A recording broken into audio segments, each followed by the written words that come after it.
지난 주말 박근혜 전 대통령이 머물게 될 대구 사저에 지지자와 주민, 유튜버 등 1,000여 명의 인파가 모였다고 하죠.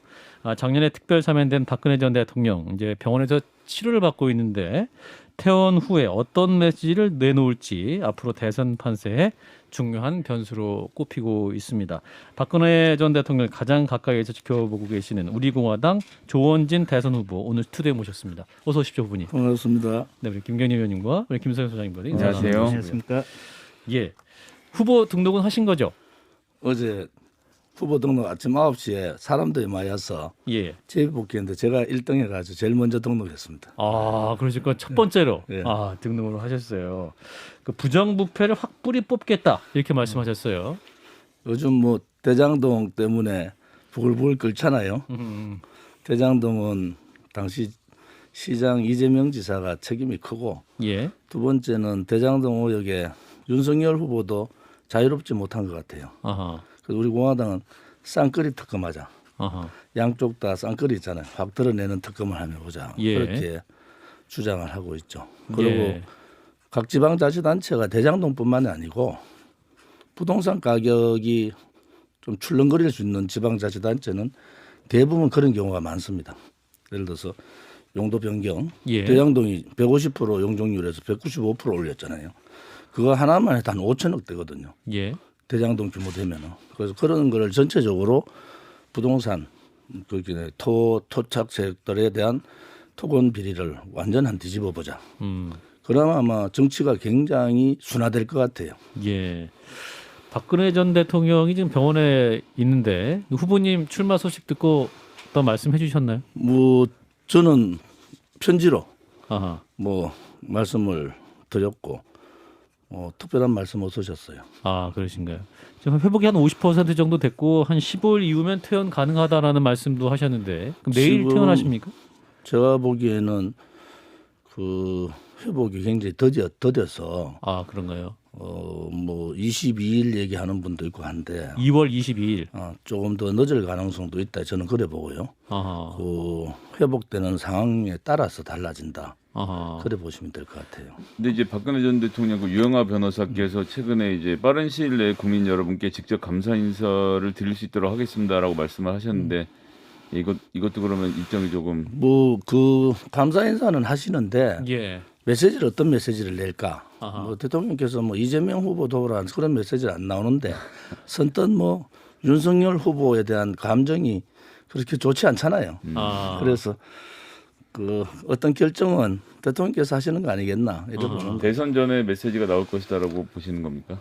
대선 전에 나올 확률이 안 많겠습니까? 아하. 근데 이제 그게 3월 9일 가까이에서 나오실지 안 그러면 그 전에 나오실 경우에는 메시지가 안 나오시겠습니까? 국민한테 감사 메시지가 되든 네. 정치적인 메시지가 되든 만약에 늦어져서 선거 이후에 나오시게 되면은 예. 뭐 또 다른 메시지가 나오시겠죠. 그러니까 선거 이후에 나오는 상황이 되면 그 전에 어떤 서면으로라도 어떤 메시지 형태로 국민에게 말을 할 수는 있다. 그거는 잘 모르겠어요 아직. 아. 뭐 유영하 변호사도 모르고 저도 모르는 거죠. 그런가요? 그 박근혜 전 대통령과 직접 소통하시는 분은 지금 유영하 변호사 유영하 한 분. 변호사 한 분만 아하. 접견하시는데 뭐 그분 뜻은 아무튼 많이 불편하시니까 예. 몸 회복이 제일 급선무 아니냐 이래 보는 거죠. 근데 이제 보수의 후보가 현재 윤석열 후보 아니겠습니까? 우리는 뭐 보수 후보를 안 봅니다. 그런가요? 윤석열 후보도 적폐 중에 하나다 이래 보는 거예요. 적폐입니까? 어떤 적폐입니까? 아무튼 그 박근혜 대통령에 대한 45년 구형을 뭐 이건 제 말이 아니고 예. 윤석열 후보 말로 아무튼 뭐 그런 입장을 정리했고 예. 삼성에 대해서 또 뭐 보도에 의하면은 이재용 부회장 구속될 때 박수치고 난리했다는 거 아닙니까?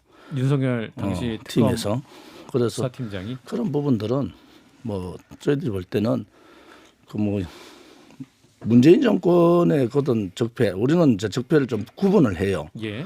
붉은 적폐라고 하는 것은 자유민주 체제, 자유시장 경제 예. 혹은 역사 여기에 대한 적폐를 얘기하는 거고 뭐 윤석열 후보는 적폐를 그냥 두리뭉실하게 했는데 그건 범죄 행위잖아. 범죄 행위는 법으로 다루면 되잖아요. 예. 그런데 그 법으로 다룰 때 검찰총장 정도 했으면 중립적인 입장을 분명히 밝혔어야 되는데 예. 뭐 그거 없이 그냥 뭐 적폐청산이라고 얘기하니까 청와대가 발간하겠죠. 그러니까 어떤 윤석열 후보의 문재인 정부의 적폐를 청산하겠다 발언 자체도 적절하지 못했다고 보십니까? 우리는 본인도 적폐라 보는데 뭐 적폐 세력이 적폐를 청산하는 게 맞지 않죠. 그렇군요. 그럼 박근혜 전 대통령이 윤석열 후보에 대해서 부정적 메시지를 낼 가능성이 높다고 보시는 겁니까? 그렇지는 않으실 거예요. 메시지를 안 내든지 예. 그렇지 않으면은 뭐 메시지를 내게 되면은 예.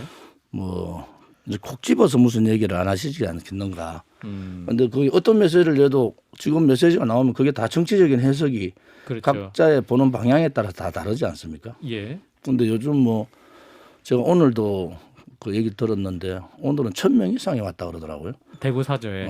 엄청나게 많은 사람들이 지금 오고 있다. 지금 지난 주말에 대통령께서 퇴원하시면 그 가시게 되는 곳이 달성군에 있는 사저라고 하는 거죠. 예, 저도 그렇게 건의를 드렸고 아하.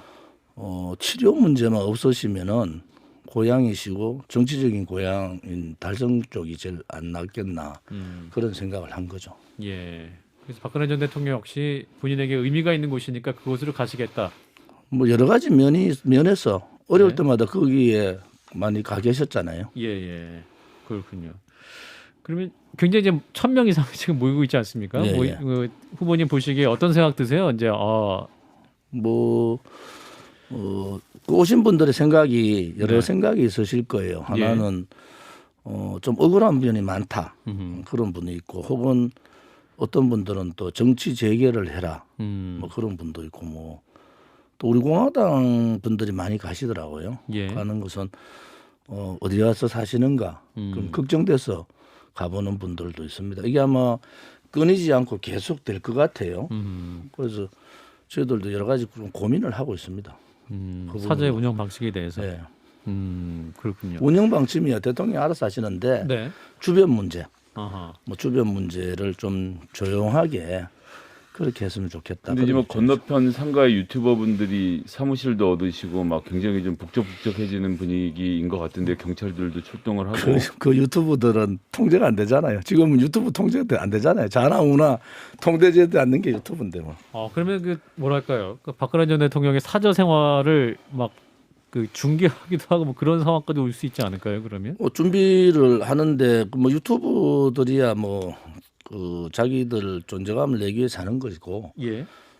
사저는 경호에 의해서 또 조용하게 운영되는 게 맞겠죠. 그렇군요.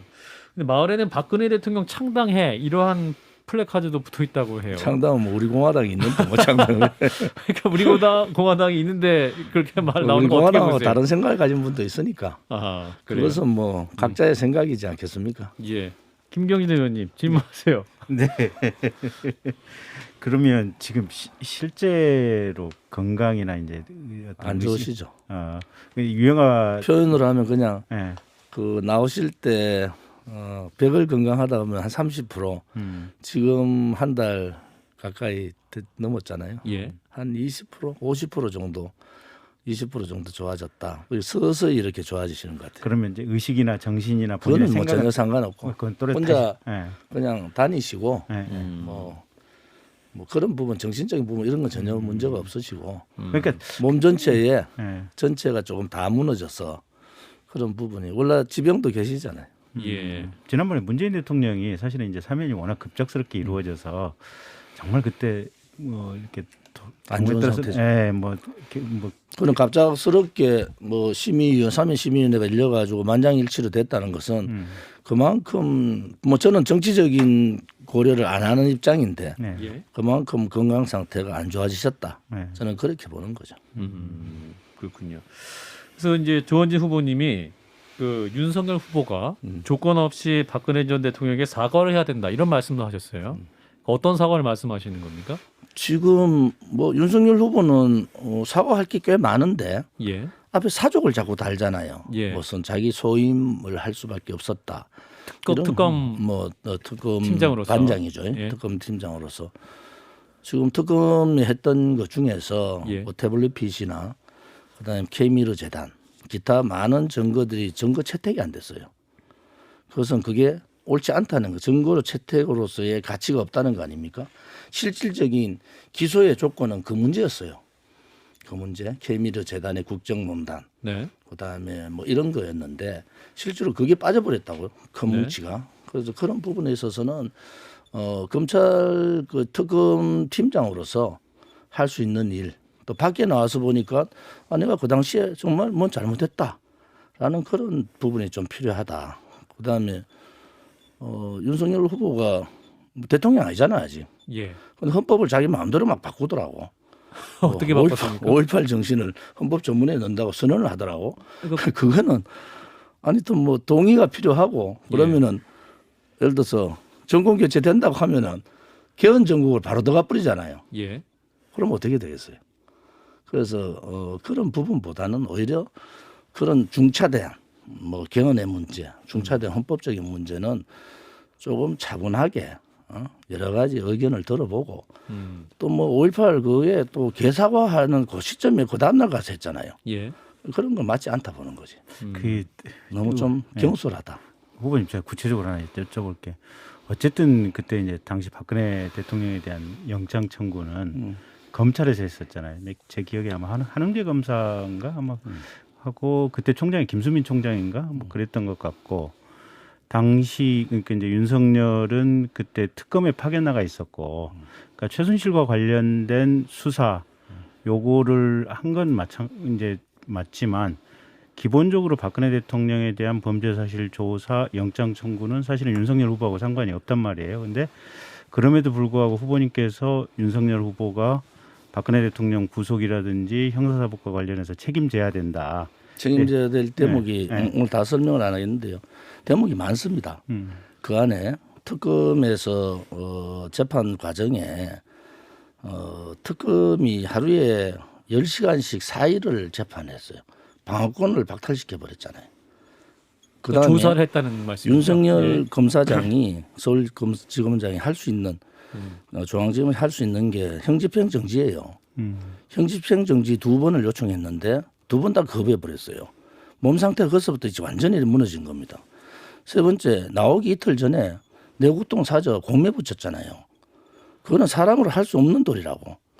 본인이 결재를 안 하면 공매를 붙일 수 있습니까? 전직 대통령에 대한 사저 문제인데 다른 형을 받은 사람들의 여러 가지 돈의 문제하고 지금 이렇게 사저까지 나오기 이틀 전에 공매 처분해버린다는 것은 그것은 일륜적으로도 안 맞다.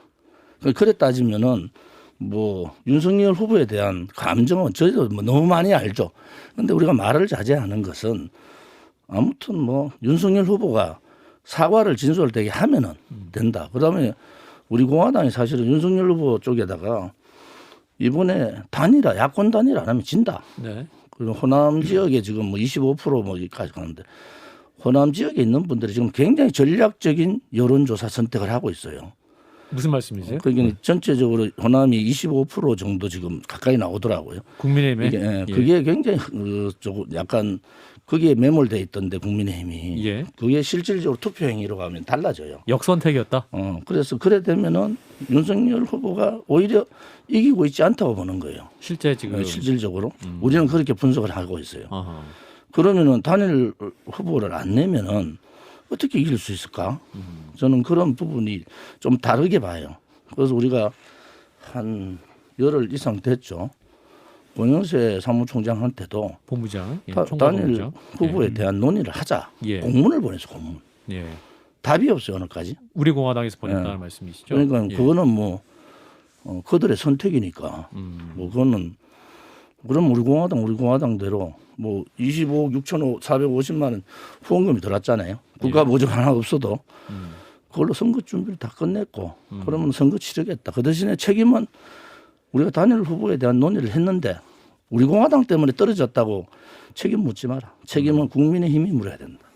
그 후보님 제가 하나만 더 여쭤볼게요. 그 일단 이제 윤석열 중앙지검장 시절에 형이 확정된 박근혜 전 대통령에 대해서 이제 형 집행정지를 안 한 거라든지 또는 사죄에 대해서 공매를 한 거라든지 이건 법이 정한 시스템에 의해서 하는 거잖아요. 그러니까 형 집행정지도 그렇지 않습니다. 예. 제가 우리 과정을 아는데 그것을 올려가지고 나름대로 권한이 있어요.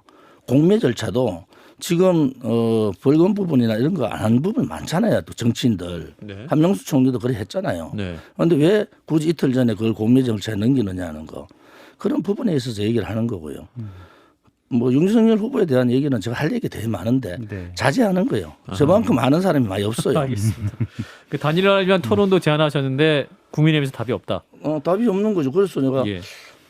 저 사람들은 벌써 단일화 안 해도 된다 보는 모양인데 예. 뭐 그것은 대단히 잘못된 착각이다. 음흠. 지금은 이번 선거는 아무튼 박빙 중에 박빙 선거가 될 텐데 네. 뭐 후보자가 가장 지금 양대 정당의 예. 후보자 최악의 후보 아닙니까? 실질적으로 뭐 제 말을 그대로 하면 수치스럽다, 솔직히. 그래서 우리가 정치판을 확 바꾸자는 얘기도 이제는 좀 양당 정치에 매몰되지 말고 국민이 다양화됐으면은 정당도 다양화시키고 정치인들도 다양하게 나와야 되는데 예.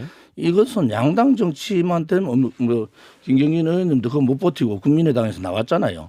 지금 오셔가지고 아까 예. 듣다 보니까 그런 상황이라서 예. 이제 좀 다양한 정치가 좀 필요하지 않냐. 그래 왼쪽은 이념적으로 운동권의 계보가 다르고 이래서 좀 달라요. 예. 근데 오른쪽은 무조건 단일이야. 선거철만 되면 단일화 뭐 거대 야당 뭐 단일 후보 뭐 이런 식으로 얘기하는데 그거를 좀 부수자 이번에 예. 그런 입장입니다. 예. 그 의원님께서 단일화의 방식으로 토론을 제안하셔서 거부당하신 거 아닙니까? 뭐 토론을 못하면 못한다 해야죠. 윤석열 토론은 못합니다. 이재명 후보한테도 꼼짝 아까 경진 의원이 국민의당에 있다가 국민의힘 있는 국민의힘이 오니까 거짓말 많이 하시던데 내가 보니까 윤석열 후보 참패예요, 참패. 아, 참패였는데 이겼다고 말씀하셨어요. 그러니까 김경진 의원 잘 알거든요. 국민의당에 있을 때는 바른 소리 많이 하던데 이랬더니 상임위 과방위에 있을 때 제 옆자리에 계셨거든요. 그러니까 그때는 내 얘기하다가 질의하고 이럴 때도 옆에 본다고 이 사람 참 바른 소리 한다 했는데 오늘 여기 와서 한 5분 듣는데 거짓말 하더라고. 그다음에 다리 쭉 뿌린 거는 무조건 꿀 앉아 사과해야 돼요. 끌어 앉아서. 대한민국의 모든 국민은요. 예. KTX 타든 뭐 새마을을 타든 뭘 타든 예. 신발 하나 벗는 것도 조심스럽게 벗어가 안 보이게 감추고 있잖아요. 상당히 다리가 패가 아프고 갈까봐. 예. 다리가 아프고 이런 사람들은 예. 신발 하나 벗어도 숨고 있다고. 아. 그거는 맞지 않지. 무조건 그거는 변명의 여지가 없어. 그냥 솔직하게 아이고 막 제가 그때 총 맞은 모양입니다 하고 끝내야지.